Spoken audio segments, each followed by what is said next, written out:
Hi Libra, hello po. Okay, so ito po yung inyong March 2024 Libra. March 2024 love reading. Ito po yung divine messages. Gusto pong sabihin sa inyo ng tao na nasa isip po ninyo sa ngayon, no? Maaring ito ay ex po ninyo o yung kasalukuyan po ninyong romantic partner. Ito po yung gusto niyang sabihin sa'yo. Think before you act. So, maaring yung energy kasi dyan maaring may tampuhan po kayo, understanding, medyo hindi po kayo nagkakaintindihan ng kung sino man po itong tao na nasa isip po ninyo sa ngayon, no? Romantic partner po ninyo. Yan po.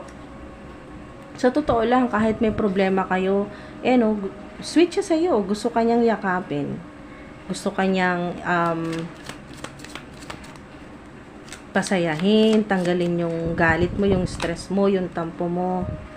O kung hinihintay mo, meron mga dude, kung hinihintay po ninyo, no, yung siya yung maghahabol sa'yo, ayan, parating siya, darating siya, or kukontakin ka niya, kakausapin ka niya, no, I am coming, trust.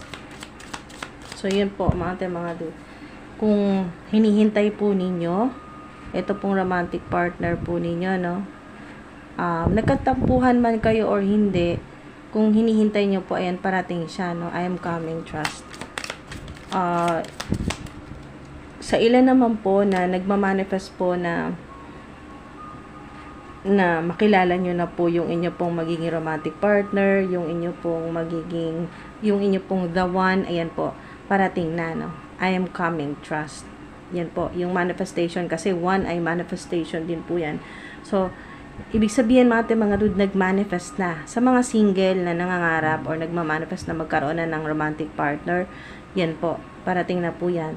Sa ilan naman na yung time to ground yourself ay maaring dito yon sa kayo po ay yung minsan hindi nyo na rin napapansin na nakakapagsalita po kayo sa romantic partner po ninyo nang nabibigla po kayo, no?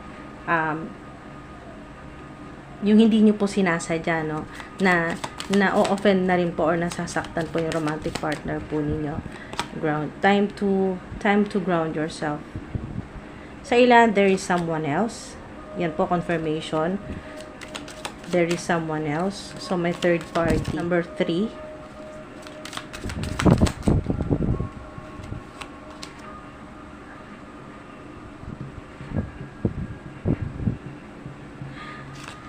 Dito, mga dude, sa kung kayo po ay involved naman po dito po sa storyline na merong third party, ay ikaw yung mas na-stress, ikaw yung mas nag-aalala sa relationship.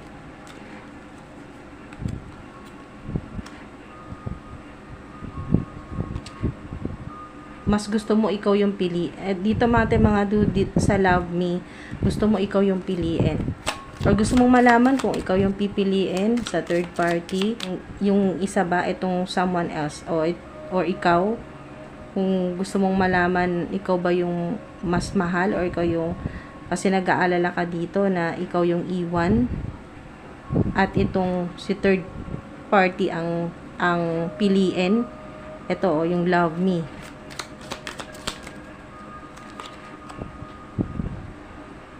Pero ang sa ilan naman, sa may mga hindi pagkakaunawaan, ang iniisip ng inyo pong partner ay parang wala kang pakialam sa kanya. Parang hindi mo siya mahal, no? Wala kang pakialam. O vice versa, maaring ito yung pakiramdam po ninyo. Lalo na sa mga meron pong third party na ganito pong sitwasyon, ay ganito yung nararamdaman po ninyo. Ganyan po yung nararamdaman po ninyo. Parang wala nang pakialam sa inyong romantic partner po ninyo. Pero sa ilan, maayos pa po yan, no? Na pag-uusapan. Kasi, ikaw yung mahalaga eh. Mga dude. Special ka sa kanya, ikaw yung mas mahalaga. Kung dito man niya sa third party, Kung dito natin yan i-connect sa may third party na love me, gusto mo ikaw yung piliin, yes, kasi mas special ka. You are, ayan o, you are so very special. Mas mahal ka niya kaysa dito sa third party. Itong iba, itong someone else. Mas mahalaga ka, okay? Mga dude. At dito sa I'm coming, trust, babalik at babalik siya sa'yo. Ito yun, mga dude ha, sa may mga third party.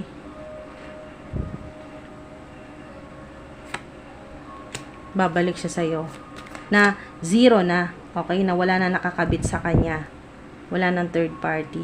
Magsisimula ulit kayo sa zero. OMG! Wow, buti naman. Ayan po. Kasi talagang special ka.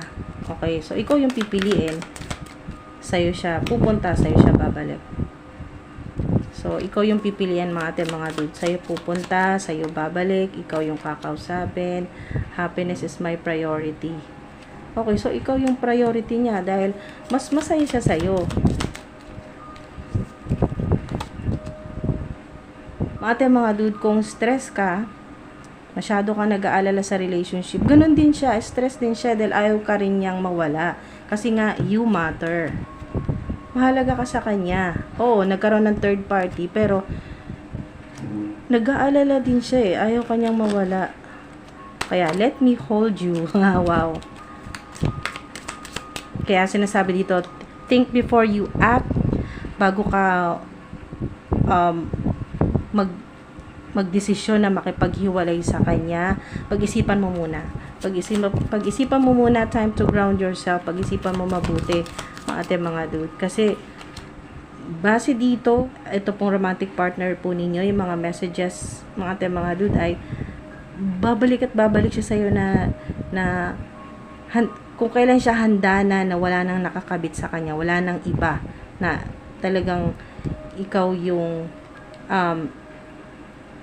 ikaw lang yung mahal niya, ikaw yung pipiliin, ikaw yung special sa kanya. I am manifesting you. Okay, so ikaw yung minamanifest niya na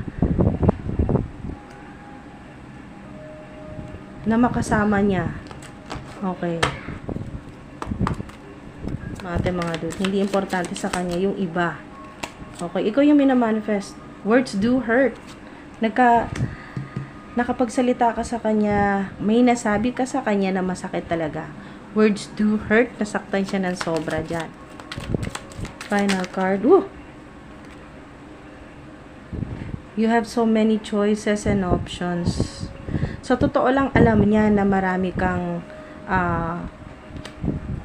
options, marami ring nagkakagusto sa'yo, marami kang pwedeng ipalit sa kanya na masigit pa. Kung tutuusin, mas maraming masigit sa kanya. Okay, pero ikaw yung minamanifest niya talaga na gusto niyang magkaayos pa rin kayo, gusto niyang bumalik sa'yo, mas maging masaya kayo, mga dude.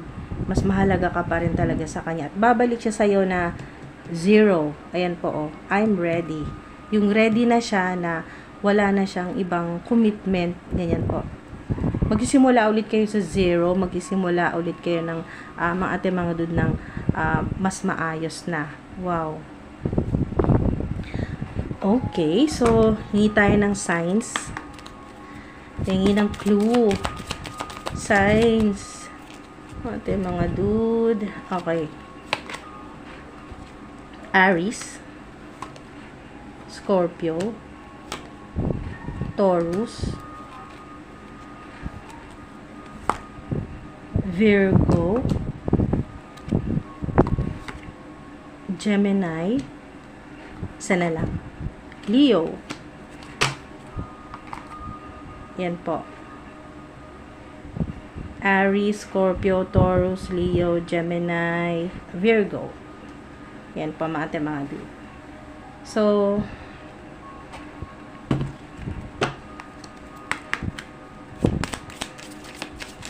hingi tayo ng 3.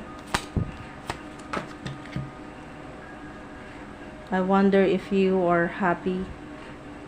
I wonder if you are happy without me. Yan, iniisip niya rin kung masaya ka ba talaga kung wala siya. I wish I could share my good news with you. Yan, marami siyang gustong ibalita sana sa'yo kung okay na kayo, kung bumalik na ulit sa dati. Yan, marami siyang good news. Mga dude. Marami na siyang natutunan sa nangyari sa inyo na maaari din ito balita, magandang balita sa sitwasyon po ninyo.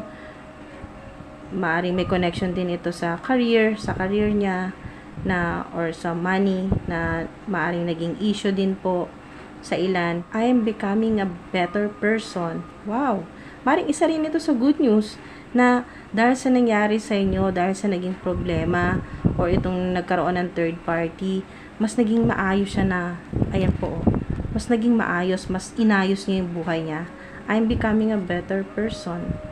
Ito po yun, yung ito pong tao na to, na ito pong romantic partner po ninyo. I'm becoming a better person. Marami siyang good news, marami siyang magagandang bagay na gustong i-discuss sa'yo sa relationship, tungkol sa relationship ninyo, mga plano sa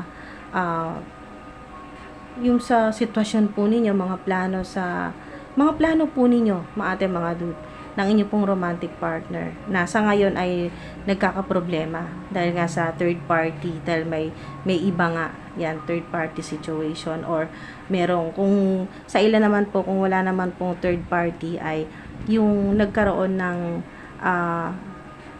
dahil nga sa words do hurt, ibig sabihin yan ay sa ilan, wala mang third party, ay madalas kayong mag-away, magkasagutan, yung madali kayong magkainisan, magalit, ganyan po, yung nagkakaroon ng samaan ng loob, ganyan po, o arguments.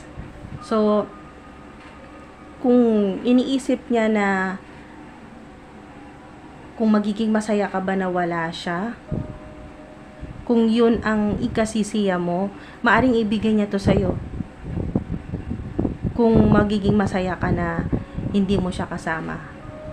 Kung okay sa'yo na wag na lang siyang bumalik para maging masaya ka. Pero kung hindi, kasi ang sagot dito ay happiness is my priority.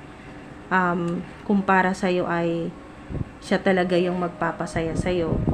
Yung bang kulang kung wala siya ay talagang pagpupursigihan niya yan.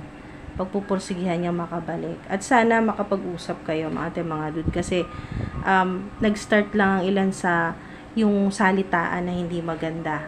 Ganyan po, misunderstanding o kung ano man po ito na diskusyon na nauwi sa yung pong pakikipag-date na sa iba or pakikipag-usap na sa iba, pakikipag-flirt dahil nga sa madalas kayong nagkakaroon ng sama ng loob, away, ganyan po, yung nagsasalitaan ng hindi maganda. Pero kung susumahin dito, I wonder if you're happy without me. Iniisip niya rin dito, mga dude, na sa pinagsamahan po ninyo, hindi siya naniniwala na magiging masaya ka kung wala siya. Kasi alam niya rin naman na mahal na mahal mo siya. So, ayan po, na masaya talaga kayo pag magkasama. Yun nga lang, ito lang, maayos na lang ito, mapag-usapan nyo ng maayos yan, mga dude. Definitely magkakaroon, kasi may zero dito, I'm ready, big sabihin, may new beginnings para sa inyo. Okay, so maraming salamat po, mga dude. Ingat po kayo palagi. Thank you po sa mga sumama po sa akin dito sa dulo. Maraming salamat po sa suporta po ninyo. Sa mga nag-like, nag-subscribe, nagko-comment, thank you po. Ingat po kayo.